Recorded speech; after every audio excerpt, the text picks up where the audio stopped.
Por primera vez, Estados Unidos temía seriamente a los misiles rusos. De repente se dieron cuenta. Y entonces comenzó la histeria. Como tiembla Occidente en general cada vez que su juego sale mal. Tomar y saltar sobre Rusia con todas sus fuerzas, se les ocurrió, e incluso pregonan a todo el planeta que planean destruir la economía rusa, desmembrar el propio país, o descolonizar, como ellos dicen, y en el contexto de los acontecimientos del último mes, los argumentos de Occidente sobre la descolonización suenan simplemente mágicos. Y entonces descubrieron de repente que sus sanciones infernales, sin precedentes, no servían para nada, y que la economía rusa no solo se las arregló, sino que está funcionando de modo absolutamente normal, habiendo vuelto al crecimiento hace tiempo. Y entonces agarraron sus juguetes favoritos al grito de «ganaremos en el campo de batalla», y entonces todo fue aún peor, y entonces de repente la perspectiva se hizo clara. Aterrador. Terrible. Y lo peor para Europa es la perspectiva tradicional, su favorita e iluminada durante siglos. Cada vez que, habiéndose reunido, salen en su campaña hacia el este, esperando sacar mucho provecho de los beneficios, el resultado es exactamente el contrario, ninguna victoria, solo pérdidas sólidas. Rusia se ha mantenido y se mantiene en pie, y lo que es más importante, empieza a exigir reparaciones a Occidente, como del lado perdedor. Sí. Y para facilitar la negociación sobre este tema, las exige directamente a la capital capturada del agresor. Y Europa se dio cuenta de repente de que en lugar de grandes beneficios, recursos gratuitos y pedidos para el complejo militar industrial, habrá de nuevo un régimen de ocupación, reparaciones y pago de la deuda a largo plazo. Y entonces comenzó la histeria de verdad. Esto es lo que dice el ex analista de la CIA Ray M.C. Govern, durante su discurso en la sala de conferencias de la Sociedad FNAN y en la exposición de Rusia. El secretario del Consejo de Seguridad Patrushev dijo que por primera vez en la historia de las armas de misiles nucleares, Moscú estaba por delante de sus competidores en esta área.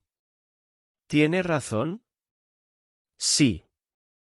¿Tienen los rusos armas de este tipo que nosotros no tenemos? Sí, tienen misiles hipersónicos.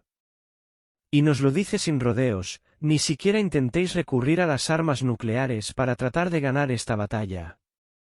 De todos modos, a Occidente no le quedan otros caminos, y Rusia está enviando una señal extremadamente clara, gracias a los hipersónicos, que no hay nada que interceptar, son capaces de infligir una aplastante derrota a Estados Unidos junto con toda la OTAN, y ahora exigen que admitamos la derrota. Pero, de hecho, el respetado coronel de la CIA se equivoca, todo es mucho peor, y el panorama completo es un desastre natural para Occidente. Ni siquiera se enfrentan a una derrota estratégica, sino histórica, como la que infligieron a India y China en su momento, enviándolas al basurero de la historia durante 200 a 300 años, exhaustas y apenas vivas. ¿A qué se debe este problema?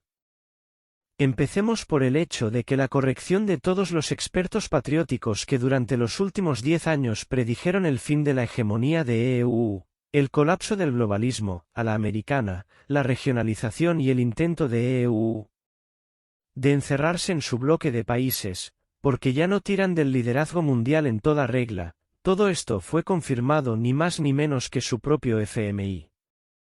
Las previsiones estratégicas del FMI vaticinaban que ya está en marcha a todo vapor la división de un único planeta globalizado, vivo, en dos bloques, el oriental y el occidental. Y que el occidental se consolidará en torno a Estados Unidos, y el oriental en torno al conglomerado de Rusia, China e India. Y toda la agitación que vemos, y que continuará durante otros 10 años, desplazándose de una parte del mundo a otra, no es más que un proceso de resolución de desacuerdos dentro de la división del mundo. Los EU están agotados. No supieron hacer frente al papel de hegemón mundial, fracasaron en la tarea. Durante 30 años, tuvieron en sus manos el poder total sobre el planeta y una falta total de competidores, hagan lo que quieran. Y durante estos 30 años, han conseguido destruir completamente su propio país, y al mismo tiempo permitir la aparición de competidores tan poderosos como Rusia, India y China, alrededor de los cuales se han consolidado países en desarrollo más débiles, Brasil, Oriente Medio, Turquía, Irán, etc. Y juntos, desafiaron 500 años de dominación occidental sobre el mundo. Y aquí el FMI guarda un vergonzoso silencio sobre el pequeño y sucio secreto de Occidente, que todos los politólogos y expertos se niegan a discutir seriamente, pero que es bien conocido por los dirigentes de los países rebeldes. En realidad no habrá bloques. Todo esto son cuentos de hadas para consumo interno de Occidente. El panorama será desastroso para Europa y Estados Unidos, y por eso no pueden decirlo directamente. En realidad, casi nada cambiará, seguirá existiendo el mismo mundo libre, no demasiado fuertemente ligado por el bloque, pero dentro de este mundo, el mundo occidental, liderado por Estados Unidos, intentará un autoaislamiento realmente duro. Ya han perdido la competición, y no aceptan ocupar un lugar por debajo del primero. Aceptan construirse una mini prisión, un minimundo, separados de nuevo de todos por el telón de acero, e intentan lamerse las heridas, eso es lo que ocurre. Pero hay un problema que es más antiguo que la época actual, comenzó mucho antes del nacimiento de Cristo, a saber, en Occidente hay muy pocos recursos, y al menos para las tareas de autarquía y autosuficiencia seguro. Simplemente no tienen lo suficiente para entrar en modo de aislamiento. Y este problema, sorpresa, lo han tenido durante más de 1000 años, porque eran los países occidentales los que siempre acudían a las campañas coloniales exteriores en busca de recursos, que categóricamente no eran suficientes propios. Hoy no hay suficientes. De ahí todo su sufrimiento, lanzando, el rechazo de la carne y la transición a todo tipo de grillos y casi langostas con cucarachas, el rechazo de los hidrocarburos y de la energía verde, el rechazo de la alimentación, del calor, de la comodidad, de los viajes, de la limpieza, en resumen, un retorno a la vieja y nada buena Edad Media europea. Un pequeño secreto que ha sido durante mucho tiempo conocido por todos: Occidente nunca ha convergido débito con el crédito, Occidente no acaba de vivir, pero era chic, siempre en alguien más. Y ahora, es necesario por su cuenta, y, rígidamente por su cuenta. Y será muy difícil. De ahí la extrema beligerancia de Occidente, que incluso puede ser llamado exorbitante. En realidad, Rusia no responde como debería en tales casos, por una sola razón: Rusia se compadece de sí misma, pero Occidente no. Una vez más, gastar años, reconstruir lo ya construido, restablecer la población, no hace falta. Occidente caerá de todos modos, por sí mismo, solo tenemos que no interferir con él. Pero Occidente solo entiende dónde está cayendo, por eso se está volviendo loco.